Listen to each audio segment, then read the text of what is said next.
Good morning, Legacy Leaders. I hope everybody's having a great Thursday. My name is Jen Palmer. I am a star consultant, and Whitney Hebel is my sponsor / superstar director. And today we're talking about leadership tips. One thing that I always try to remember as a leader, and not just in my Scentsy business, in life in general, I will not ask people, I hate to use the word under me, I will not ask people who look to me in a leadership position to do something that I myself am not willing to do. I'm not going to do it. I'm not going to ask my teammates, and my team is very small, I am working on growing, to do something that I am either not doing in my business or willing to do myself. So I'm not going to tell my teammates, oh, make sure you're active, try and be active by the 5th if I'm not active by the 5th, if I'm not striving for that. I'm not going to tell my teammates, try and hit that 500 PRV by the 15th if I'm not trying to do that. And I haven't had a chance to watch everyone else's videos, so if this is a repeat, my apologies, but if it is a repeat, it's probably being repeated for a reason, right? Okay, so I always think back to my husband is a wonderful leader.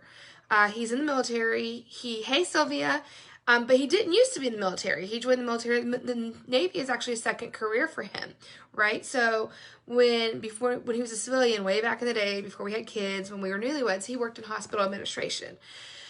And it's a stressful job. It's a very stressful job. Different type of stress in the military. Very cutthroat. And his first real job out of grad school, not an internship, was at a small hospital in Texas. And one of the departments that he was over was environmental health, which included the custodial staff and the cafeteria staff. And one day they were really short-staffed, like crazy short-staffed. I don't know what was going on, the flu, whatever. They had like one custodian for the whole hospital. And my husband, not even thinking twice, gets in there in his suit and tie and starts cleaning the hospital, taking out trash, mopping floors, literally helping the custodial staff. And that, to me, was just like mind-blowing. And after that, he had his staff, I hate to say staff, the people in those departments respected him so much because they saw that he was willing to get down there, roll up his sleeves, and literally get dirty with them. Do the dirty work. So I always think back to that as like just an example of a good leader. You got to be willing to do the dirty work with your team, with the people underneath you. Not just the fun stuff, not just the fluff. The fluff is fun. It's great. Everybody loves the fluff. But if you're not willing to get in the trenches with your team, how are they going to know? Leading by example. Getting in the trenches with them. If you give your team a challenge and say, hey, booking blitz, book 5 parties, but you're not doing it yourself, that's not leading. That's dictating. And there's a difference. Like, I will never ask people on my team, no matter how big it gets, to do something that I am not willing to do myself in my business. And just in life in general, I'm not going to ask somebody to do something for me that I wouldn't be willing to do for them. It's kind of the do unto others as you would have them do unto you. Treat your people well, whether it's in a business or life, and be willing to get down there with them and go to bat for them. Just like you can't ask somebody to go to bat for you if you're not willing to go to bat for them. And it's not I'll scratch your back if you scratch mine. No. You do things selflessly, not selfishly. Lead selflessly, not selfishly. I'm going to say it again. Lead selflessly, not selfishly. It's not about what can you do for me. It's about what can we do for each other.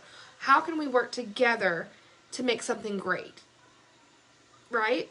And I need to get more teammates because I'm ready to lead people because I want to love on my people. I want my people to succeed, right?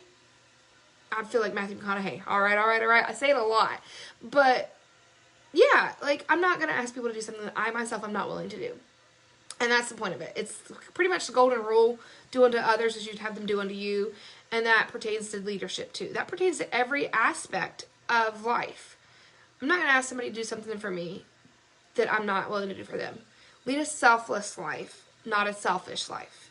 And that will trickle down to every aspect of your life, your business, your relationships. It's not easy. I think as humans, we're naturally selfish people, but it's a mindset to think of others first, and that will trickle down, and not just your leaders, but your customers too. Lead your business, work your business, lead your people selflessly, not selfishly. That's all I got. Bye, guys.